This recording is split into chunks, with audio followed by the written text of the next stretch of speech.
Halina't pag-usapan natin 'to mga idol. Pinalampas ng dating sentro ng Golden State Warriors ang pagkakataon na buhayin ang karera sa NBA ni James Wiseman. Matapos ang apat na sunod na laro sa labas ng Detroit Pistons rotation, ang dating Golden State Warriors bigman na si James Wiseman sa wakas ay nakakuha ng pagkakataon laban sa Portland Trail Blazers sa Little Caesars Arena noong Miyerkules. Sa kasamaang palad para sa 22 years old, hindi niya nagawang magpahanga sa kawalan ng starting center na si Jalen Duren. Naglalaro sa likod nina Isaiah Stewart at Marvin Bagley, si Wiseman ay nalimitahan ng foul trouble sa score na 110-101 na naging dahilan ng pagkatalo.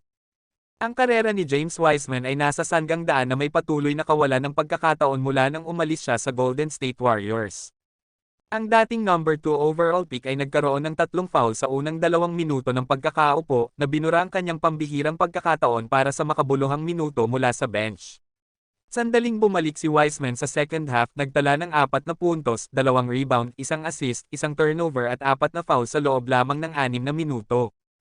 Ang 7-footer ay isang game low 15 sa panahon na iyon kung saan ang batang Trailblazers ay nabigla sa home crowd sa 63-42 second half na nagpahinto sa momentum ng Pistons.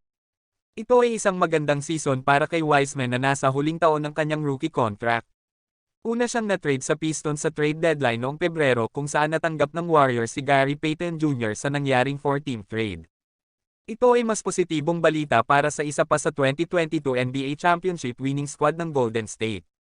Ginawa ni Otto Porter Jr. ang kanyang pinakahihintay na pagbabalik mula sa injury, naglaro sa ilalim ng 16 minutes sa malaking panalo ng Toronto Raptors laban sa Milwaukee Bucks.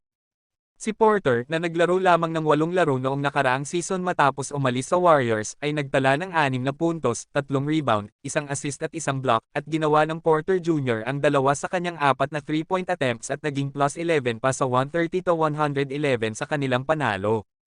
So kanina ay hindi rin nakapaglaro si LeBron laban ng Lakers versus Portland Trail Blazers dahil sa kanyang left calf contusion. Ito nga ay nakuha niya sa first quarter versus Phoenix Suns, kung ay accidentally na natuhod siya ni Kevin Durant. Nag-dominate pa rin nga si LeBron sa laban na yun, kaya naman malaki ang ipinagtataka ng iba kung bakit bigla na lang itong naging out sa game nila kanina.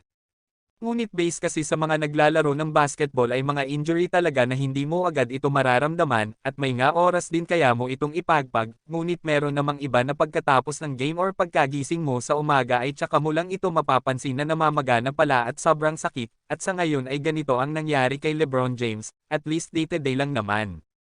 Ngunit ganun pa man ay panalo pa rin ang Lakers sa score na 116-110 matapos umiscore ng 2-digit ang 6 na players ng Lakers sa pangunguna ni Anthony Davis with 30 points, 13 rebounds and 6 assists, habang 19 points naman si Rui Hachimura at parehong tag 18 points sina Cam Reddish at Austin Reeves, at parehong tag 11 points naman sina Taurean Prince at DeAngelo Russell.